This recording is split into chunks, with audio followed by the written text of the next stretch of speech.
Chapter 18. He did not know where he was. Presumably he was in the Ministry of Love, but there was no way of making certain. He was in a high-ceilinged, windowless cell with walls of glittering white porcelain. Concealed lamps flooded it with cold light, and there was a low, steady humming sound, which he supposed had something to do with the air supply. A bench, or shelf, just wide enough to sit on, ran round the wall, broken only by the door, and, at the end opposite the door, a lavatory pan with no wooden seat. There were 4 telescreens, one in each wall. There was a dull aching in his belly. It had been there ever since they had bundled him into the closed van and driven him away. But he was also hungry, with a gnawing, unwholesome kind of hunger. It might be 24 hours since he had eaten. It might be 36. He still did not know, probably never would know, whether it had been morning or evening when they arrested him.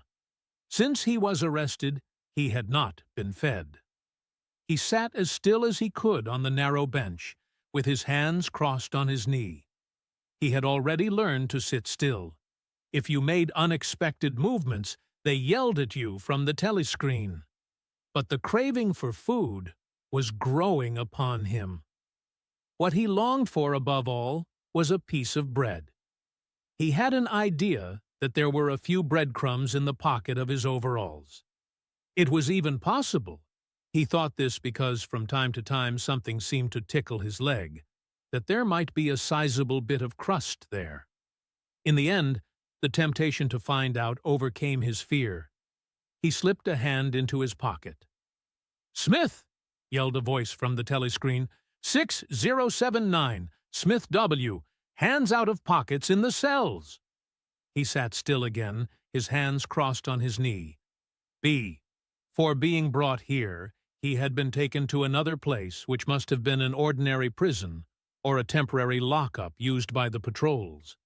He did not know how long he had been there. Some hours, at any rate.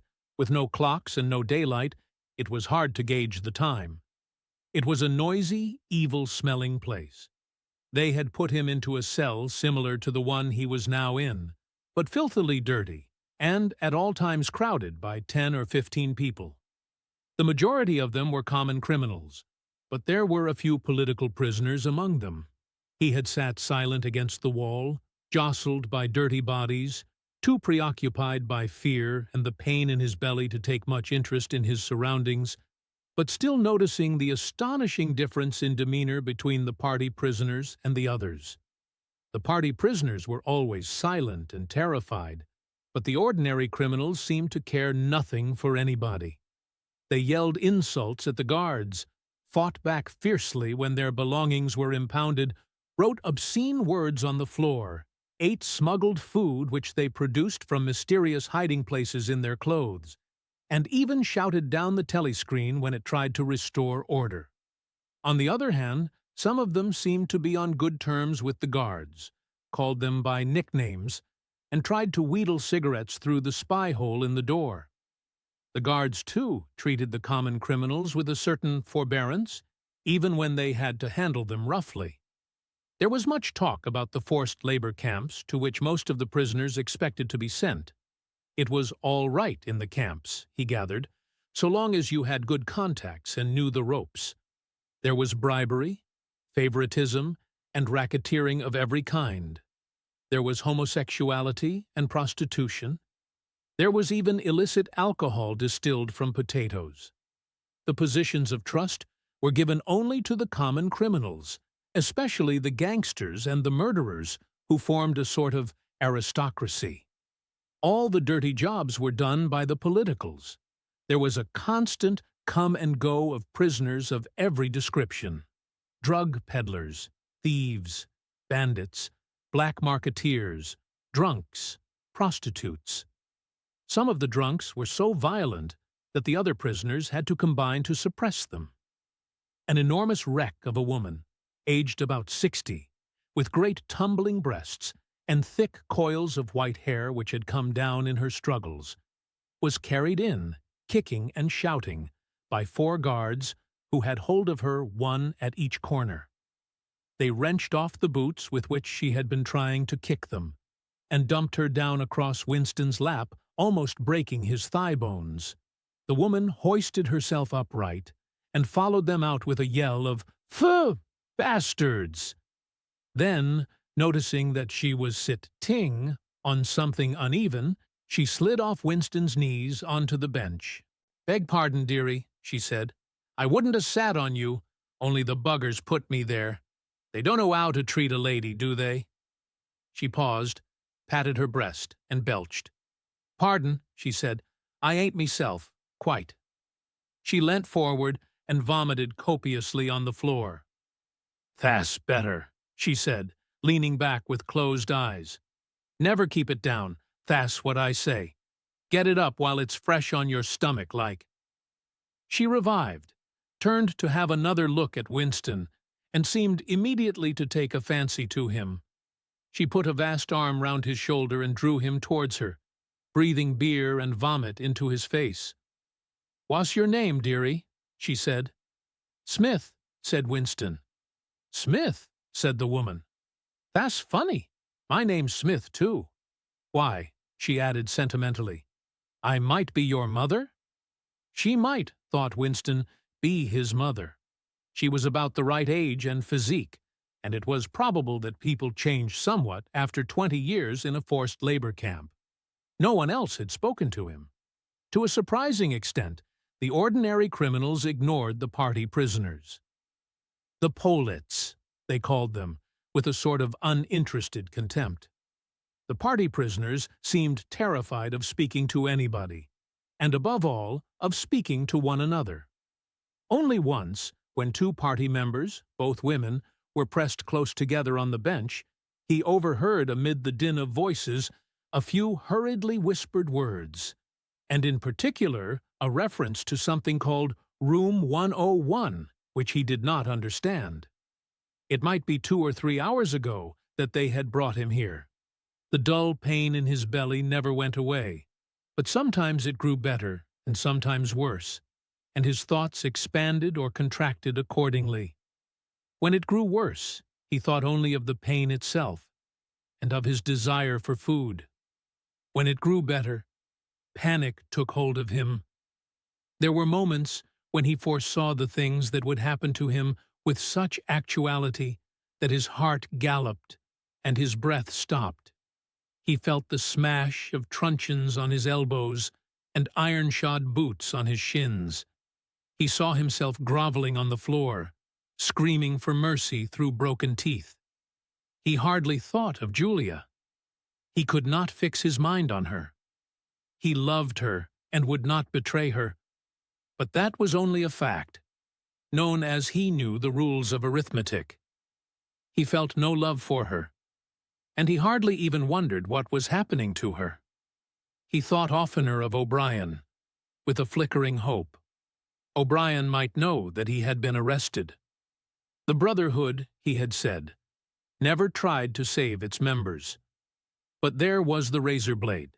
They would send the razor blade if they could. There would be perhaps 5 seconds before the guard could rush into the cell. The blade would bite into him with a sort of burning coldness, and even the fingers that held it would be cut to the bone.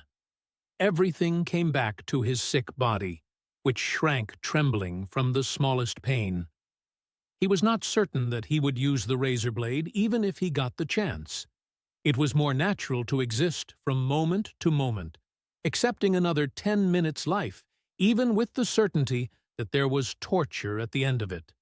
Sometimes he tried to calculate the number of porcelain bricks in the walls of the cell. It should have been easy, but he always lost count at some point or another. More often he wondered where he was and what time of day it was. At one moment he felt certain that it was broad daylight outside, and at the next equally certain that it was pitch darkness. In this place, he knew instinctively, the lights would never be turned out. It was the place with no darkness. He saw now why O'Brien had seemed to recognize the illusion. In the Ministry of Love, there were no windows. His cell might be at the heart of the building or against its outer wall. It might be 10 floors below ground, or 30 above it. He moved himself mentally from place to place, and tried to determine by the feeling of his body whether he was perched high in the air or buried deep underground. There was a sound of marching boots outside. The steel door opened with a clang. A young officer, a trim black uniformed figure who seemed to glitter all over with polished leather, and whose pale, straight-featured face was like a wax mask, stepped smartly through the doorway. He motioned to the guards outside to bring in the prisoner they were leading. The poet Ampleforth shambled into the cell. The door clanged shut again. Ampleforth made one or two uncertain movements from side to side, as though having some idea that there was another door to go out of, and then began to wander up and down the cell. He had not yet noticed Winston's presence. His troubled eyes were gazing at the wall about a meter above the level of Winston's head. He was shoeless.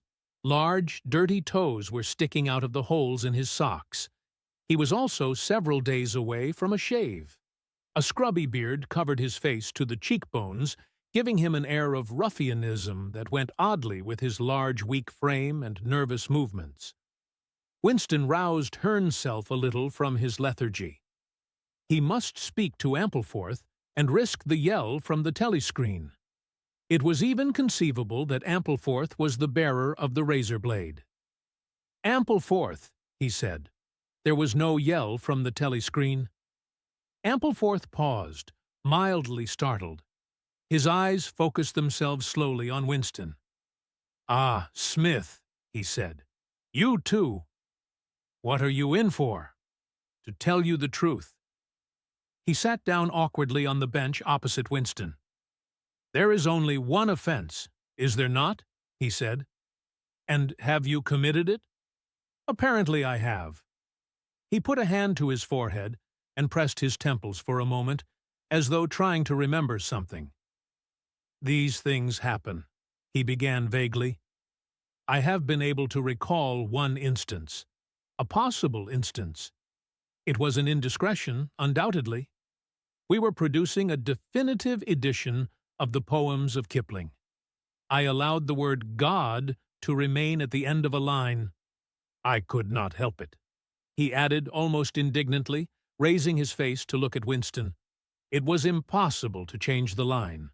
The rhyme was rod. Do you realize that there are only 12 rhymes to rod in the entire language? For days I had racked my brains. There was no other rhyme." The expression on his face changed. The annoyance passed out of it, and for a moment he looked almost pleased. A sort of intellectual warmth, the joy of the pedant who has found out some useless fact, shone through the dirt and scrubby hair. "Has it ever occurred to you," he said, "that the whole history of English poetry has been determined by the fact that the English language lacks rhymes?" No, that particular thought had never occurred to Winston. Nor, in the circumstances, did it strike him as very important or interesting. "Do you know what time of day it is?" he said. Ampleforth looked startled again. "I had hardly thought about it. They arrested me. It could be 2 days ago. Perhaps 3. His eyes flitted round the walls, as though he half expected to find a window somewhere. "There is no difference between night and day in this place. I do not see how one can calculate the time." They talked desultorily for some minutes. Then, without apparent reason, a yell from the telescreen bade them be silent. Winston sat quietly, his hands crossed. Ampleforth, too large to sit in comfort on the narrow bench, fidgeted from side to side, clasping his lank hands first round one knee, then round the other. The telescreen barked at him to keep still. Time passed. 20 minutes. An hour. It was difficult to judge. Once more there was a sound of boots outside. Winston's entrails contracted. Soon, very soon, perhaps in 5 minutes, perhaps now, the tramp of boots would mean that his own turn had come.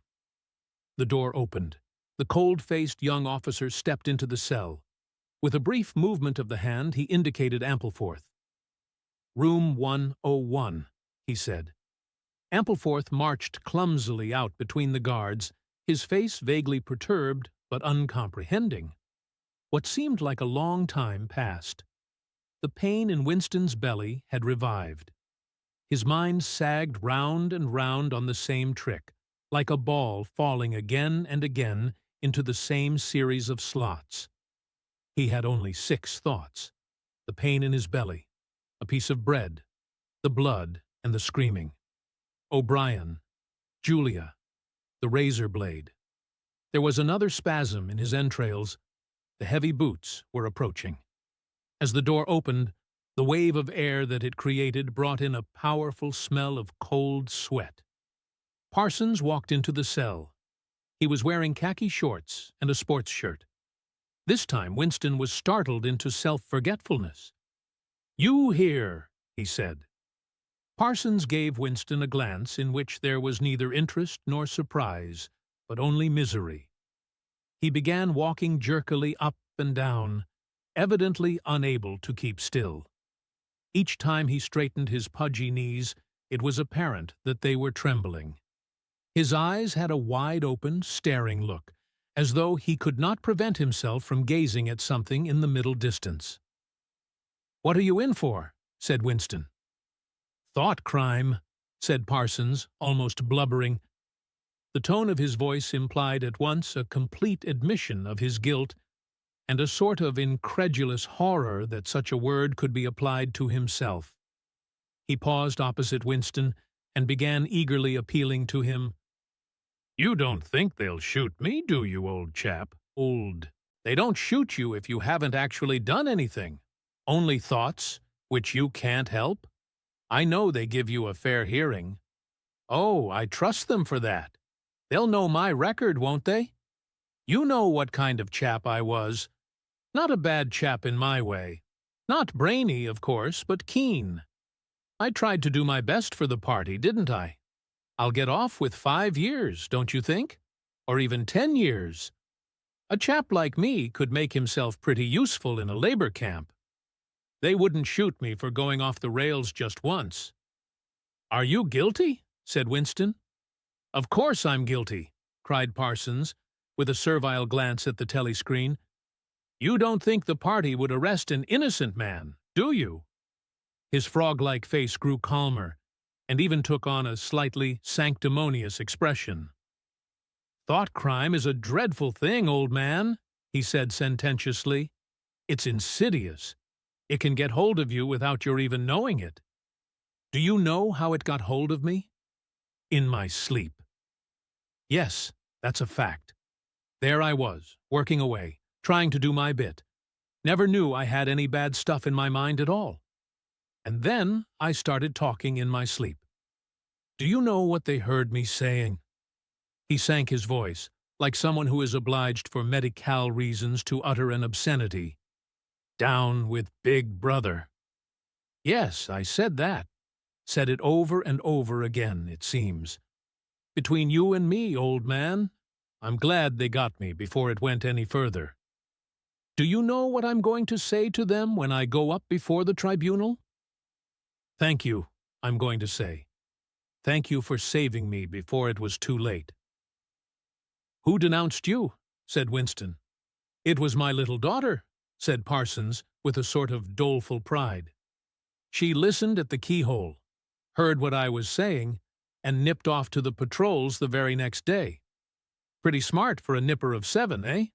I don't bear her any grudge for it. In fact, I'm proud of her. It shows I brought her up in the right spirit anyway." He made a few more jerky movements up and down several times, casting a longing glance at the lavatory pan. Then he suddenly ripped down his shorts. "Excuse me, old man," he said.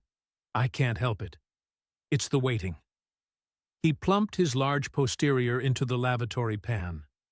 Winston covered his face with his hands. "Smith!" yelled the voice from the telescreen. 6079, Smith W. Uncover your face. No faces covered in the cells." Winston uncovered his face. Parsons used the lavatory, loudly and abundantly. It then turned out that the plug was defective, and the cell stank abominably for hours afterwards. Parsons was removed. More prisoners came and went, mysteriously. One, a woman, was consigned to room 101, and, Winston noticed, seemed to shrivel and turn a different color when she heard the words. A time came when, if it had been morning when he was brought here, it would be afternoon, or, if it had been afternoon, then it would be midnight. There were 6 prisoners in the cell, men and women. All sat very still. Opposite Winston there sat a man with a chinless, toothy face exactly like that of some large, harmless rodent. His fat, mottled cheeks were so pouched at the bottom that it was difficult not to believe that he had little stores of food tucked away there. His pale gray eyes flitted timorously from face to face, and turned quickly away again when he caught anyone's eye. The door opened, and another prisoner was brought in whose appearance sent a momentary chill through Winston. He was a commonplace, mean-looking man who might have been an engineer or technician of some kind. But what was startling was the emaciation of his face. It was like a skull. Because of its thinness, the mouth and eyes looked disproportionately large, and the eyes seemed filled with a murderous, unappeasable hatred of somebody or something. The man sat down on the bench at a little distance from Winston. Winston did not look at him again, but the tormented skull-like face was as vivid in his mind as though it had been straight in front of his eyes. Suddenly he realized what was the matter. The man was dying of starvation. The same thought seemed to occur almost simultaneously to everyone in the cell. There was a very faint stirring all the way round the bench.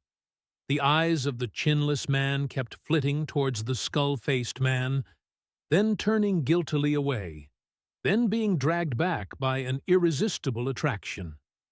Presently he began to fidget on his seat.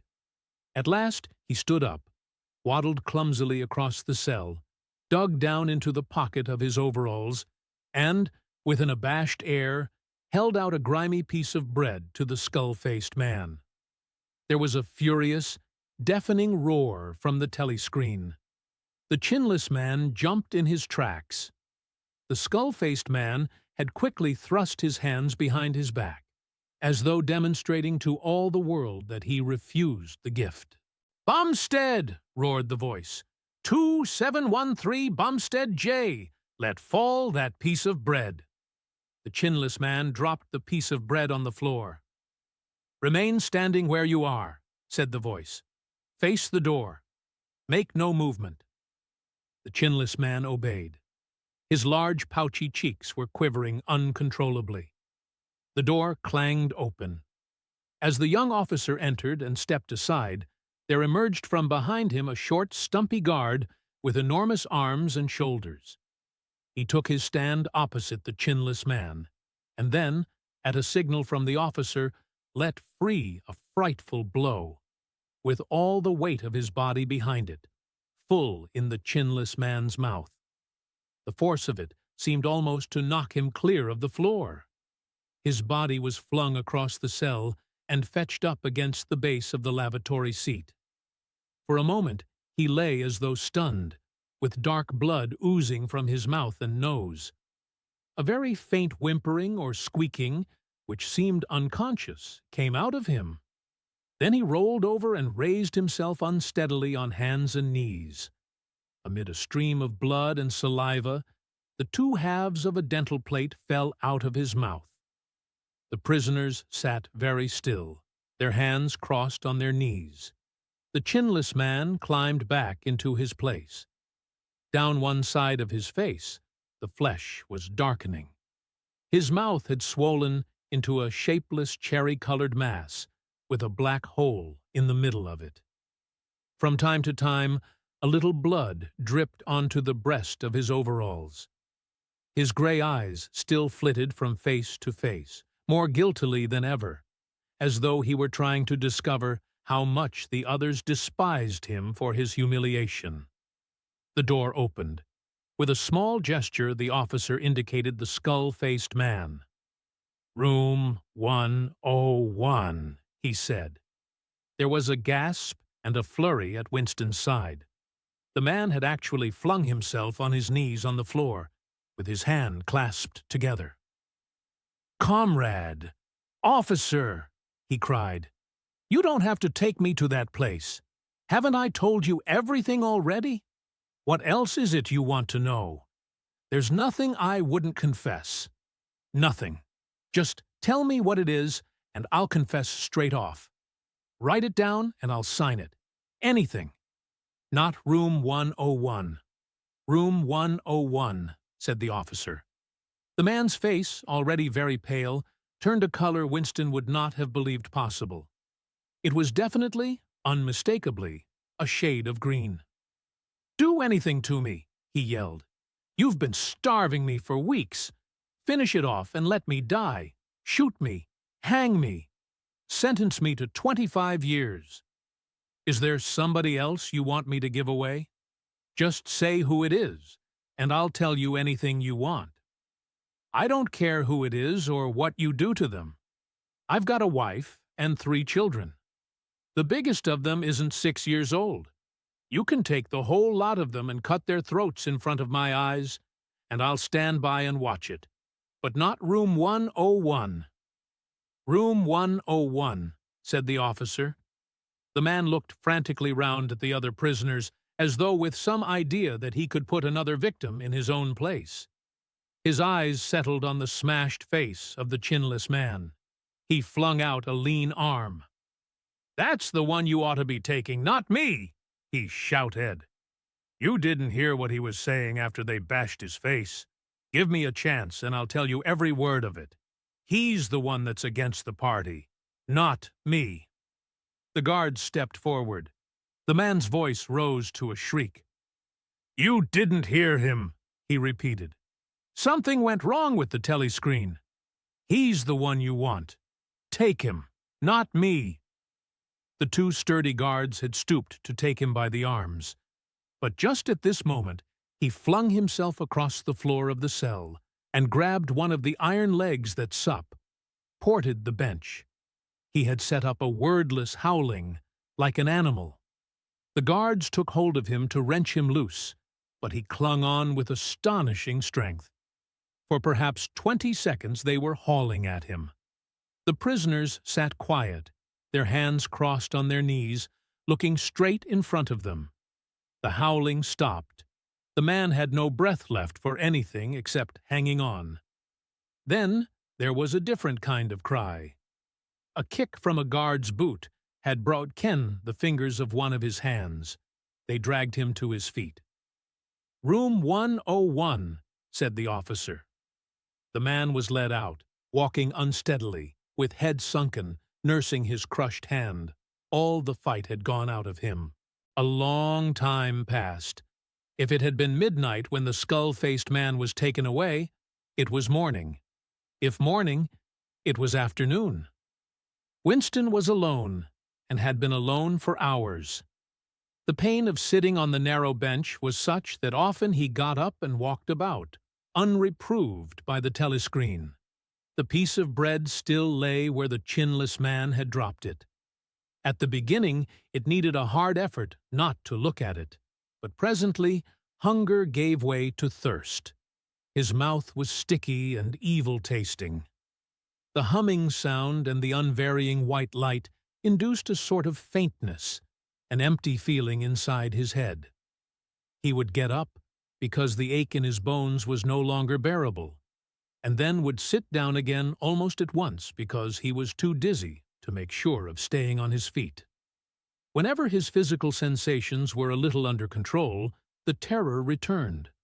Sometimes, with a fading hope, he thought of O'Brien and the razor blade. It was thinkable that the razor blade might arrive concealed in his food, if he were ever fed. More dimly he thought of Julia. Somewhere or other she was suffering perhaps far worse than he. She might be screaming with pain at this moment. He thought, If I could save Julia by doubling my own pain, would I do it? Yes, I would. But that was merely an intellectual decision, taken because he knew that he ought to take it. He did not feel it. In this place you could not feel anything except pain and foreknowledge of pain. Besides, was it possible, when you were actually suffering it, to wish for any reason that your own pain should increase? But that question was not answerable yet. The boots were approaching again. The door opened. O'Brien came in. Winston started to his feet. The shock of the sight had driven all caution out of him. For the first time in many years, he forgot the presence of the telescreen. "They've got you too!" he cried. "They got me a long time ago," said O'Brien with a mild, almost regretful irony. He stepped aside. From behind him there emerged a broad-chested guard with a long black truncheon in his hand. "You know this, Winston," said O'Brien. "Don't deceive yourself. You did know it. You have always known it." Yes, he saw now. He had always known it. But there was no time to think of that. All he had eyes for was the truncheon in the guard's hand. It might fall anywhere, on the crown, on the tip of the ear, on the upper arm, on the elbow. The elbow! He had slumped to his knees, almost paralyzed, clasping the stricken elbow with his other hand. Everything had exploded into yellow light. Inconceivable, inconceivable, that one blow could cause such pain. The light cleared, and he could see the other two looking down at him. The guard was laughing at his contortions. One question, at any rate, was answered. Never, for any reason on earth, could you wish for an increase of pain. Of pain, you could wish only one thing, that it should stop. Nothing in the world was so bad as physical pain. In the face of pain, there are no heroes, he thought over and over as he writhed on the floor, clutching uselessly at his disabled left arm.